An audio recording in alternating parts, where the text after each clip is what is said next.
I've got 10:31. We got, when am I supposed to go till? 44 minutes. Okay, 44 minutes. That's what I've got. So, Social Media Simplified. That's kind of what the title of this message, this session, this teaching, this preaching, I'm not quite sure what it is or where we're going with it, but you're going to have fun. You're going to enjoy it. I'm hoping and I'm praying, I'm believing that you're actually going to learn something because, you know, here's the thing. I believe that no matter what physical size your ministry is, the potential impact that you have on the kingdom of God is far greater than I think most of us realize. I really believe it is. And honestly, this time, during this little time, what I'm going to do is I'm going to give you some insights, hopefully to really simplify the concept of social media for you, but then I also want to try to open it up for a little Q&A if you guys have some specific questions. So as I'm talking, if you guys think of stuff, they won't be shutting off my mic. I'll hand it over for you guys, and they'll be shutting off your time. So you can think of these questions now. But really what I want to do before we get to that Q&A section, I want to try to answer 3 questions that I believe that most ministers and ministries are not asking themselves when it comes to social media. And they're simple questions. Why should we be in social media in the first place? What should we be posting on social media? And how do we actually do that? You see, these are the 3 questions that if we don't actually ask them, we'll never be able to answer them. And then if we don't answer them, we're never going to do anything with it. And so we'll still be doing absolutely nothing with social media, which is actually going to be very detrimental to your ministries. Here's something that I firmly believe. If your ministry does not hurry up and get involved in social media, it's going to be irrelevant in the next 10 years, maybe sooner than that. It's just the way it is. I mean, you guys have seen it in your churches and in your ministries. The younger generation, they're not showing up like we would like them to show up. They're not. And we can complain about it, we can theorize about it, we can have discussions about it, but what are we actually going to do about it? You see, the simplicity of our job as ministers is to go preach in the whole world. That's the Great Commission, right? Go into all the world. And we just heard from some great missionaries that are doing that. But oftentimes, we only hear the Great Commission. We only hear, go into all of the world. We read Acts 1 where it says, go into the Jerusalem, Judea, Samaria, the uttermost parts. That's where we're to be witnesses. But we only think about the physical world. We never think about the digital world that there is. The very word world really is just simplified by saying it's where people are at. God wants us to go where the people are at. And if you didn't realize this, the younger generation, here's where they're at. I mean, just walk around the mall. It's like you see a group of young adults walking, and they're all doing this in droves. And yet they're communicating to the person next to them through this. Now, I know you guys are laughing because you've seen me here just in the last 24 hours doing this, and you're like, does he not realize that I'm standing in front of him? This is what happens. Okay, so why? Why should I be thinking about social media for my ministry in the first place? I just gave you the biblical reason just from Mark 16:15. Go into all the world, okay? And Acts, be witnesses. Jerusalem, Judea, Samaria, the uttermost parts, right? I want to give you some statistics here, and I just want to show you this one from like the world population that we got. World population, what is this? 7.7 billion people in the world, all right? The middle one, look at this, internet users. 4.4 billion internet users. 58% of the world's population has access to the internet, and the next one over is 3.5 billion. 45% of the world's population is already on social media. They're already there. You want to know where it's actually been penetrated, the social media penetration across the world? Check out this map here. Look at this one. This is the actual penetration on the map. 70% of Americans are already on social media. Name another country, just somebody. We got Africa, okay? Look at that. Just in Middle Africa, which is one of the hardest places to reach, 7% of them are already on social media. But you go to like Southern, Northern, Western Africa, you're looking at 12, 38, 40%. And let's start talking about Southeast Asia. 25% of the population in Southeast Asia is on social media right now. And these numbers are increasing every single year, year after year after year. That was Southern Asia. Southeast is 61%. This is where the people are at. This is what they're doing. Look at just over time in this next slide I've got for you. This is the social media use over time. This is just the last 5 years. You want to see year after year? In the last 5 years, it's doubled. We went from what is this? This is in millions.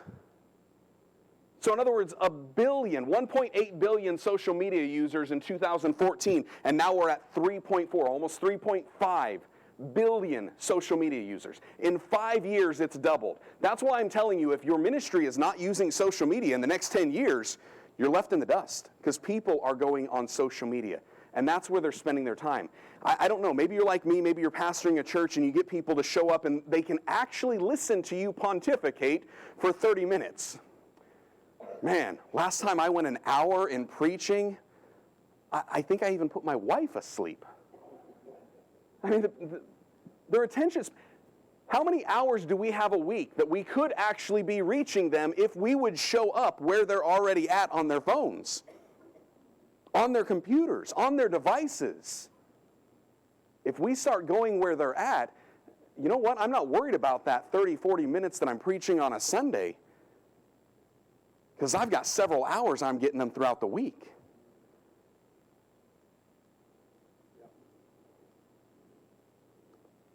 I got a couple more slides I want you to see here. So let's look at this next one. This is the audience, okay? The audience profile of social media users. 18 to 34-year-olds. How many churches here would like more 18 to 34-year-olds showing up in your church? Come on. So what do we do when we want people to show up? We need to go where they're at and we need to invite them to come, right? So where are they at? They're on social media. And here's the thing. Males are on social media more. See, here's the thing. Oftentimes, as pastors of church, we think we're competing with the other 20 churches in our town. You're not. You're competing with all of the millions of other things that they could be spending their time doing.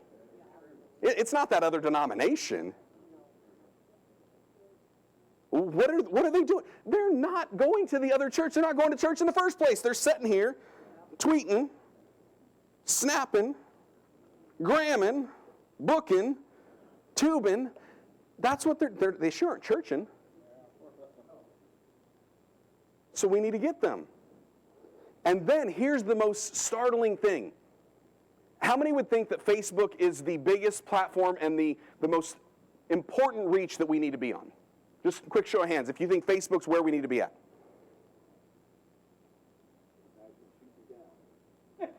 You might actually be startled about this.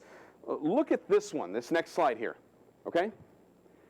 This is the actual platforms where they are at. Look at that 18 to 29-year-old. 91% of them are on YouTube. Hey, churches, do you have one of these things? Do you have one of those cameras? If not, have you got one of these? Record your video, put it on YouTube. At least you've got the potential to start reaching some people where they're at. Now, let's not discount it. This is the top 5 platforms. The top 5 social platforms: YouTube, Facebook, Instagram, Snapchat, and Twitter. That's where people are at. This is where they're spending their time. You got adults, men, women. Now, look at that very bottom line, if you can see it. This is the church present. This is the presence that churches are on these platforms. 84% of churches, they're on Facebook. Only 13% are on Instagram, 16% on Twitter, and there's not enough data to find anything out about churches on Snapchat or on YouTube. So where the majority of those 18 to 20 or 30-year-olds are at, there's not even enough information to find out what churches, what ministries are actually there. You start hearing about some of these preachers that you didn't hear about 5 years ago, 10 years ago. You want to know why you're hearing about them now? Their videos, their sermons, their preachings are going viral because kids are finding them on YouTube and sharing them with everybody they know. That's how they pop up. That's how they get the message out there. And this isn't an age thing. It's not an age thing. Some of the most powerful and even the largest YouTube ministries that I've seen are from people much older than I am.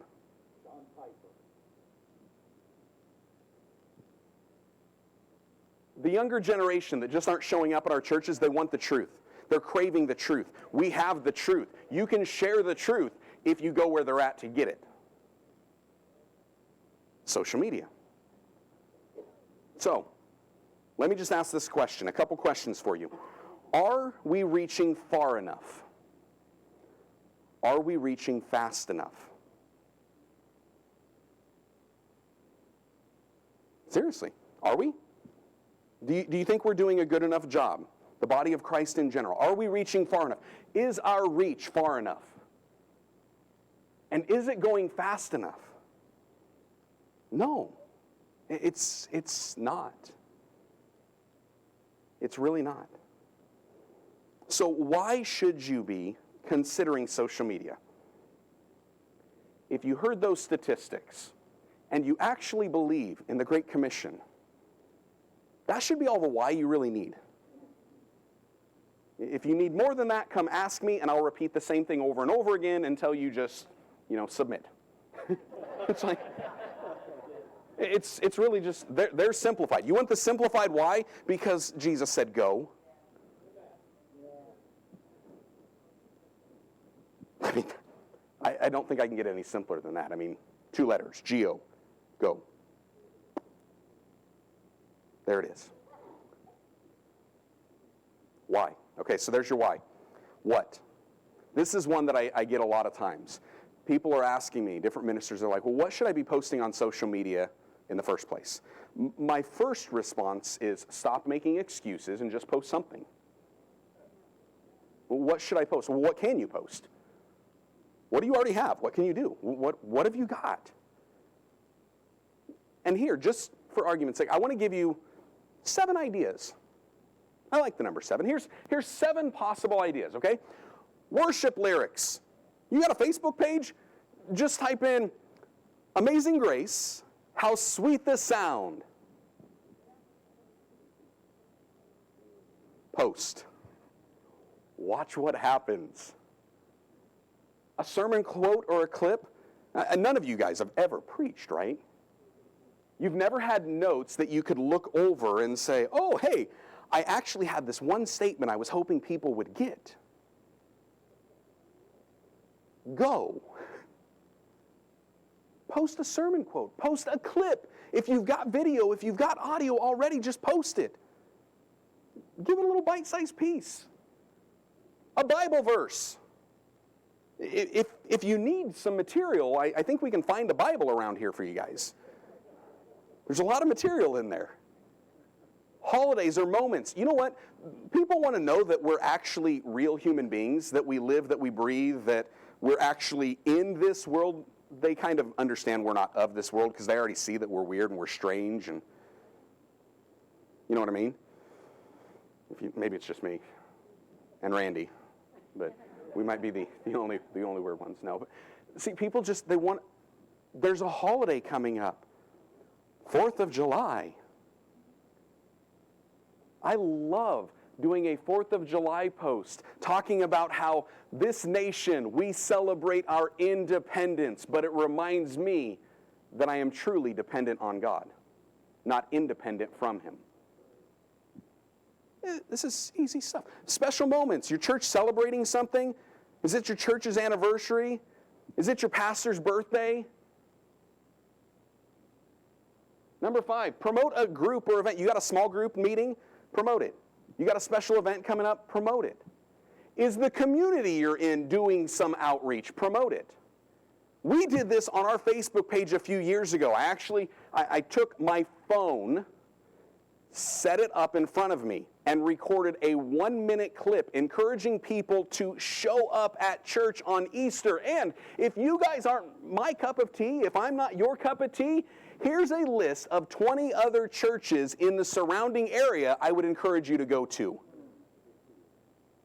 And then I spent $30 and promoted that thing.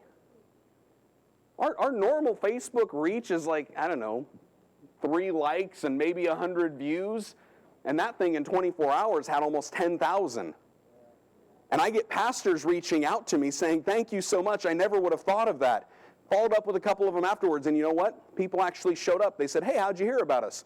Oh, there was this guy that said, here's some other churches. And he seemed a little crazy, but I liked you guys. I only had one pastor that got a hold of me, and he said, hey, I don't want to be associated with you, so take my church's name off the list. I was like, no problem. You don't want free advertising. It doesn't hurt me at all. Ask questions. Ask them questions. I just did this on my own Facebook page the other day. Some of you have actually responded to that as well, and I'm trying to even remember what it was. Most of this stuff I have scheduled out, so I don't even remember it until it actually happens. But I usually just ask, hey, what's your favorite Bible verse? What worship song do you like listening to outside of church? How are you going to spend 4th of July? Hey, it's Thanksgiving. What are you thankful for? I don't know if you realize this, but people like to talk. And if you ask a question, they will respond. And here's the other thing. Who are you? People that are finding us on social media, they want to know who you are. Who you are. Share a picture of your pastor if you've got a church Facebook page. Share your staff that you're working with. Share some testimonies of people that attend or are part of your ministry. Share who you are. Let people connect with you. Let them relate to you. These are just some ideas of some what's that you can be doing.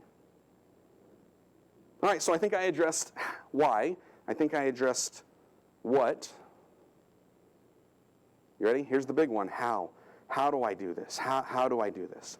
Anybody familiar with the name Arthur Ashe? Arthur Ashe. Tennis champ. First and only black man to win the U.S. Open, the Australian Open, and the Wimbledon. And people asked him, they're like, this is such a challenge for you to do that. There was so much opposition. How do you do this? What is it that... He has this quote. He says, start where you are, use what you have, do what you can. Every time I hear somebody ask, how do I do it? How do I do it? What do I do? Why would I do this? You know who I think of? I think of Moses. Moses making a lot of excuses when God tells him to go and confront Pharaoh and, hey, tell him to let my people go. Moses kept making excuses. This is the hard, honest truth for you guys. A lot of you are making excuses.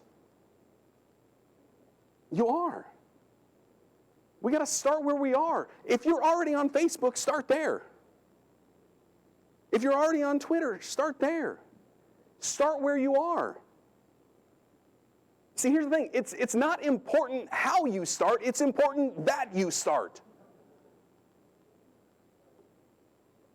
Moses was doing that. And you know what? I got to get some word in here. Exodus 3:11-12, Moses said to God, who am I that I should go to Pharaoh and bring the children out of Israel, or of Israel out of Egypt? Verse 12, he says, but I will be with you. I love that because you hear Moses asking a who, but he wasn't asking who because God didn't respond who. He was asking how. How would I even go? How would I do this? God responds, I'm with you. That's how. But Moses is like, well, who am I? He's like, I'm with you. Did that answer his who? No, it answered the how. He got him right where he was at. He's like, I'm going to be with you. This was a how disguised as a who. We've got a lot of questions that we're asking ourselves and a lot of excuses that we're coming up with. Moses did the same thing. He goes on, he's like, oh, but what if they don't believe me? God's like, well, all right, so I just told you to start where you are, so how about you just use what you already have? What's that in your hand? He's like, oh, it's a staff. That's good. It's a staff. Watch what I'm going to do with it. Throw it on the ground. Ah, serpent, run away. Grab its tail. It's hard again. And then he's like, hey, and if that doesn't work, I got an idea. Take this hand, stick it in your coat. Ooh, leprous. Woo, it's clean. Use what you have. That doesn't work. Hey, you know what? Walk outside. There's some water over there. Pick some up, throw it on the ground, watch it turn to blood. Use what you have. Use what you have. You already have it. Start where you are. Use what you have. You know what makes things extraordinary? The little extra that God does with the ordinary. Just let God show up and use what it is you already have. I started off this YouTube channel that I've got with this thing. Okay, so it was another one that was actually used that I bought secondhand and broke, and it was not working real well. It would shut down after every 5 minutes of trying to record it, and I'd have to charge it all the way back up to try to use it again, and use what I have. You know what happened through that? Putting videos of me just, hey, here's a Bible verse, and here's what I think about the Bible verse. Sometimes it's not even that. It's like, hey, you know what? I like my life like I like my coffee. Not instant, but with enough time to brew.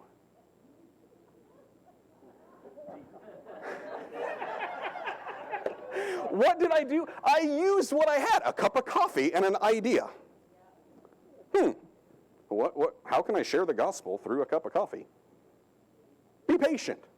Take your time. It's worth it. And what happened out of there is I've had people that have reached out, Joshua, thank you so much for sharing that. I needed to hear it. I've been suffering with insomnia so bad that I've actually had thoughts of suicide. Would you pray for me? Absolutely. They reached back out to me a few weeks later. I'm sleeping wonderfully. I have no depression. I'm feeling great. Thank you so much for being there. Using what I have. And then just doing what I can. I love Moses, I love him so much, but man, he reminds me of my children, always coming up with excuses. Go to bed. But what if, no, just go to bed. Well, I got to go potty again. Go to bed. Can I get a glass of water? Go to bed. Hey, Dad, can we get a kitten? Go to bed. And we're acting a lot like Moses when God has just told us to go. We're like, but God, what if they won't understand what I'm trying to do?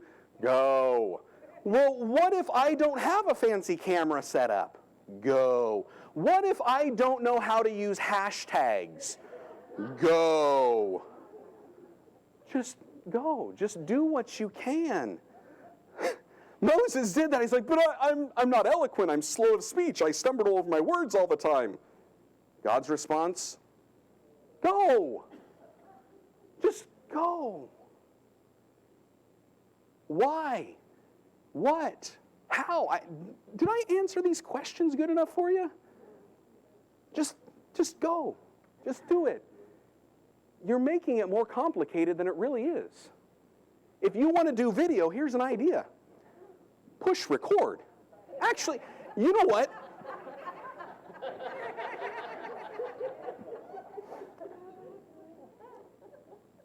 You want to know how complicated a social media post is? I just double tapped this power button. It brought up my camera. Selfie.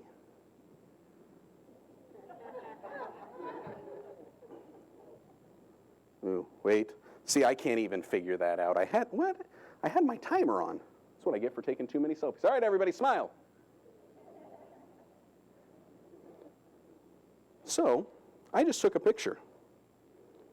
Now, I'm going to open up this app. It's called Canva. If you don't know about Canva, Canva is free. Not only is Canva free, and you may not know this, but Canva actually has a pro version, and if you have a 501c3, your nonprofit, you get a free pro version just for applying and asking for it. So, I'm opening Canva. I'm taking this picture. I'm putting it in here. I'm going to scroll. We'll make this look nice and pretty. Okay, so we're in there. I think we can see people. I'm going to add text. You ready? Text. And this text is going to be so good. So good. You're going to love this so much. I'm showing you. This is literally, because most people have so many excuses. They're like, but it's so complicated. It's so hard to do. I don't know what I'm going to do.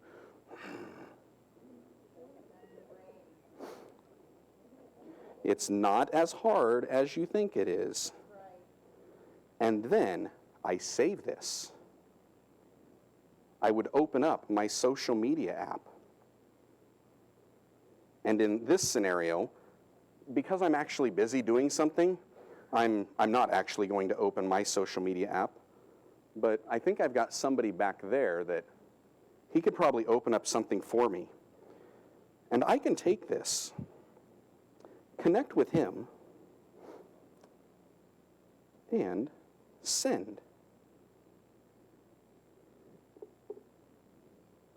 And we send it. It should appear before too long. Technology. And we'll see if we can pull it up here. That took me all of what? 2 minutes?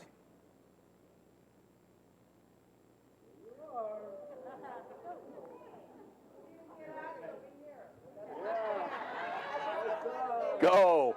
It was a little blurry. We'll take another one. Go. Seriously, these things aren't that hard. And if I was not trying to be a female and multitask, I probably could have done a better job. I can't multitask. My wife can, I can't. I try, but I fail. It's not as hard as we make it. Really, it isn't, guys. It's simple. And I just want to kind of give you some ideas. Here's some suggestions.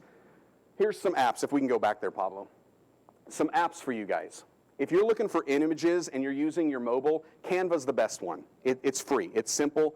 It's an app. It's also web-based. You can use both. I do, and it syncs itself. So if I'm on my laptop, I'll mess with it. Then I pull up my phone, and I've already got it. If you're wanting something more like Photoshop, but you don't have the budget for it, GIMP. It's free. There you go. If you're not doing video, I highly suggest you start using video. I don't have the actual statistic. I heard this off of a podcast. I believe it was Pro Church Tools with Brady Shear, and he said something about like 85% of content that is consumed by the 18 to 29-year-olds, the 18 to 30-year-olds, is video. That's what they're consuming. Why are they on YouTube? Because they like video. If you need video, Adobe Premiere Clip is an app that you can use on mobile. Doesn't matter if you got Android or iOS. And if you're wanting something like the big, full, DaVinci Resolve. If you did not know this, there are major motion pictures in Hollywood that have been put together and created with DaVinci Resolve. And it's free. They have a pro version that you can upgrade, which just has a few bells and whistles. But that one's free. And then if you want to schedule it, because I don't have time to do this every single day. Hey guys, I don't have time to do this every single day. You know what I do? I sit down for 30 minutes, once every few weeks, and create my Instagram post. And then I use this app called Later. And it schedules them, and it uploads. If you followed me on Instagram, you've seen I'm up here this week, and I'm going to be golfing later while it's uploading for me. I'm spending my time on important things. But I'm still going, and I'm still reaching people. This is it. It's not as hard as we make it think. It's a whole lot simpler. And hey, did you guys know that AFCM and Jim Caseman are on social media? Jim, you post all of your stuff, don't you? You pull that phone out, you're taking all the...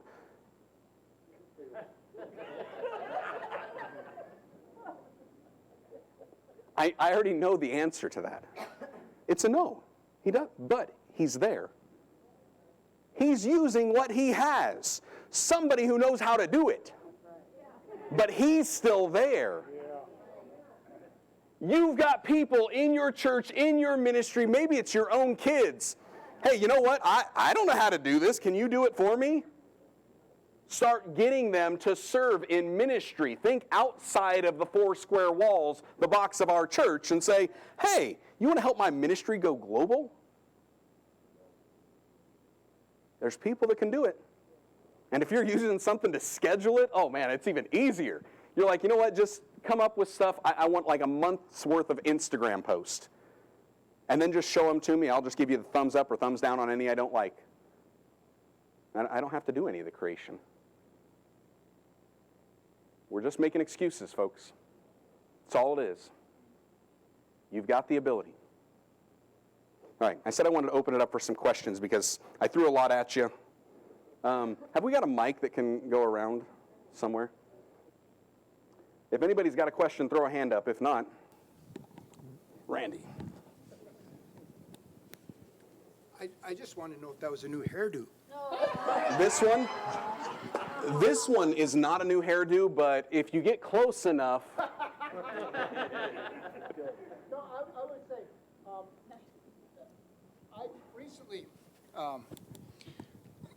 there's a high school in Fort Francis in Canadian side, and I go over there about every so often, and we do a dinner for the kids in the high school, invite them to a church and get them out of the school and away from everybody. And at the end of the season, school's ending, so they wanted to give the kids an opportunity to go to some of the camps. Well, they have a Facebook page, but kids don't care about Facebook page. And so they said, well, we needed somebody to do Snapchat. And I said, well, why don't you do that? And they said, well, none of us know how. So I quickly loaded the app on my phone because it isn't something that I do. And I said to the kids, you know, I'm on Snapchat, so here, hook me up and get us all connected. Mm-hmm. And as soon as I said I just went on Snapchat, the whole group went, ooh, right? Because I'm just this old geezer, and I got no business being on there, but it works, and it's like, and so I'm getting hooked all the time. Yeah. It's amazing. So it works well. It does. Hey, Pablo, can you pull up that one where I talked about the social media apps? Just the one. Yeah, look at this. Okay, so those young kids, the 13 to 17-year-olds, the teens. Look. Only half of them are actually on Facebook, and we're trying to use Facebook to reach them. Yeah. We're shooting our... But you go over to Snapchat, you go over to Instagram, you go to YouTube.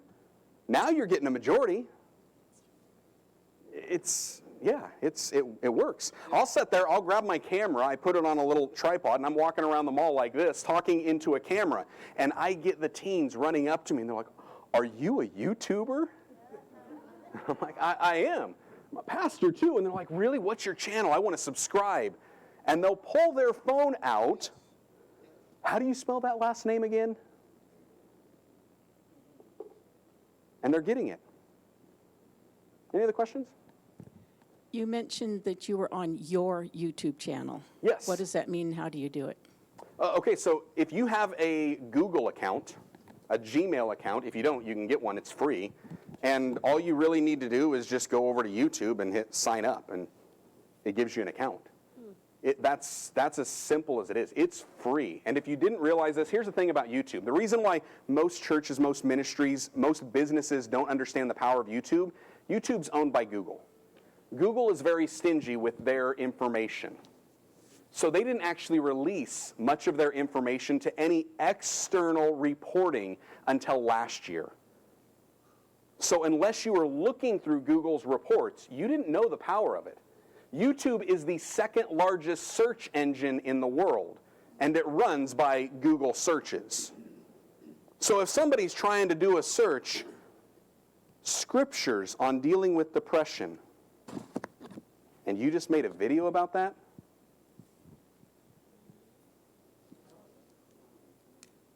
so yeah, YouTube, any of these things, they're all free. They're free platforms. They're pretty easy. You just hop on and do it. And again, if you start to do it and you get overwhelmed by it, ask somebody that's a little younger, tech savvier than you. Maybe I should say younger or tech savvier, because some of you, I learned stuff from Desi, and I'm just going to leave it there. Talking about YouTube, here's the wonderful thing.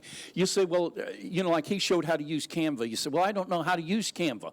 You only need to go to YouTube and type on how to use Canva, and anything you need to know about technology is on YouTube, and it's very user-friendly. I'm once again, like Randy here. I'm an older guy, and I can do this stuff, but I learned it with young adults and with YouTube. Yeah, and that's really why most men are spending their time on YouTube, because we don't like to ask for directions. Ask how to do it, But we'll go watch YouTube video. What are you doing? Oh, I'm just watching YouTube. how to fix it. How to change a tire. Any other questions?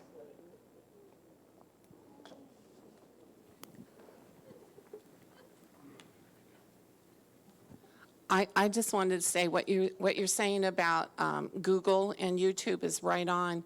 Our youngest son is in his 30s, and he Googles all the time and then goes into YouTube to find out exactly how to work on a car, how to fix something. He'll even yell at it, "Hey, mister, get out of the way. I can't see what you're doing," you know, and this kind of stuff. But it really works. And then so many young people even that are friends with him, they're on YouTube all the time. Yeah. And so it's really true what you say. Yeah, and you know the saying, and we thought it was our family saying, and it was Google is our friend, or we would say YouTube is our friend. Yep. We hear that all the time from people because they'll go in looking for what they want and then they'll find it. Yeah, yeah, that's right. These platforms, I mean, really, they're all free for us to use, but they're businesses. Those businesses want to make money. I hear a lot of Christians, and I'm in some communities where they're like, oh, well, there's censorship because they don't like this, they don't like that. They're a business. If you're saying something that they don't like, yes, they will silence you. But if you're saying something that their audience wants to hear, they're going to promote it. Because the longer people are on their platform, the more money they make from their advertisers. They want your content out there. They want people to spend time on their platforms. They're not trying to censor you. All they're trying to do is protect their business. So just be careful what you say. And that's not to say, oh, don't share the word. Come on, I share the word and I really don't care. If YouTube wants to take down my video, they're going to take down my video. But as long as I'm not doing stupid stuff and calling people a bunch of names, other than, I don't know, maybe a couple people, but go ahead. Yeah. Is there a ideal time frame? I know this changes based on your platform, but time-wise that you would post to kind of maximize your efforts there, especially like Facebook, you know, you'll have like a whole video. Well, I'm not going to watch that, like a whole sermon, but Yeah. you know, I kind of. That's a great question. So, and let me make sure I'm getting it. If you're posting videos, what's the length of time that's kind of optimal? Facebook, minute or less is really what Facebook wants initially, but Facebook is starting to lean more towards having longer form videos. The hard part about this is they use metrics like audience retention, and really they just don't want people leaving their platform. So one of the things is watch others that are doing it. Really, and here's the best thing. Just watch people that are already using it and using it well and figure out what are they doing. Some simple things like that. So as far as the length of video, Facebook, I would say minute or under is ideal. And really that 60 seconds, if you can get right on there, it is key. Facebook loves that. Yeah. Also, one thing to note with Facebook video, most people that watch Facebook videos watch it with the sound off. So Captions. do some captions on it if you can. It gets a little more technical at that. And if you can't, some of them will click on it.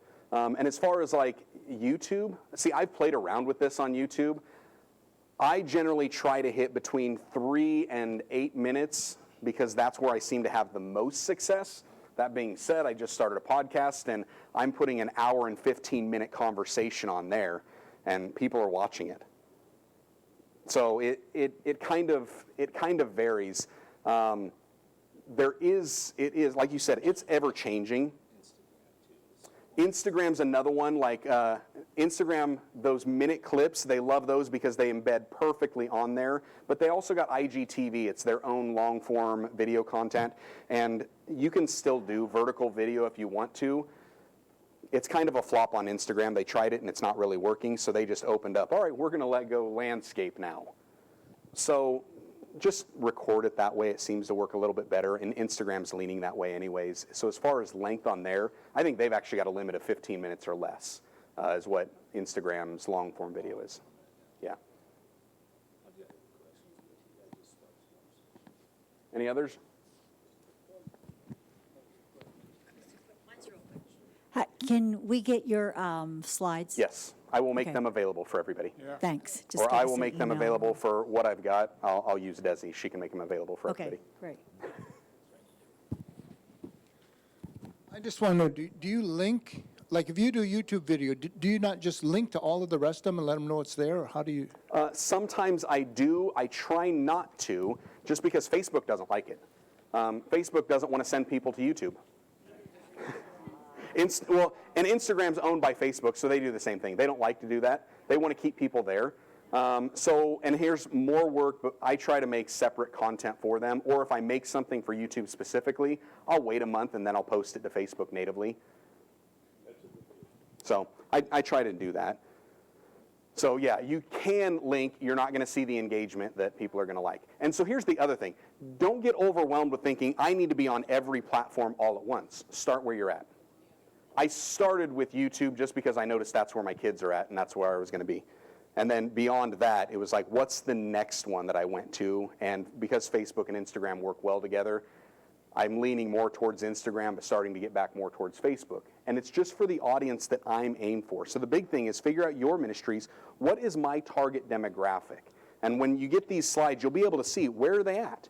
If your target demographic is like 30 to 50-year-olds, you want to be on Facebook more so than Instagram, more so than YouTube. So you'll start with Facebook and you'll hit Twitter. Especially if you want men, you're going to go to Twitter. And then just, Twitter's kind of like the garbage can of the internet where there's everything.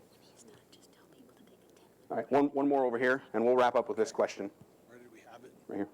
Okay.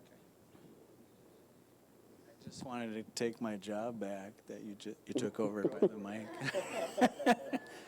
No, I'm not a preacher, but I share a lot of good teaching by reposting Yeah. and sharing on my Facebook. But what about if we're putting our teaching out there, that we repost everybody's teaching? Yeah, it really helps. And I do that. I share a lot of other people, other ministries, things that they're doing. The one thing that, and here's just where I will kind of caution you. Know who your audience is and give them value. I'm not going to share a women's ministry teaching with teenagers, at least teenage boys. I mean, it's not going to bring them value. So that's the thing. Know your audience and make sure what you're giving them, they're going to use. So, all right, let's end with that. If you guys have got more questions, I'll be here all week. All right. All right.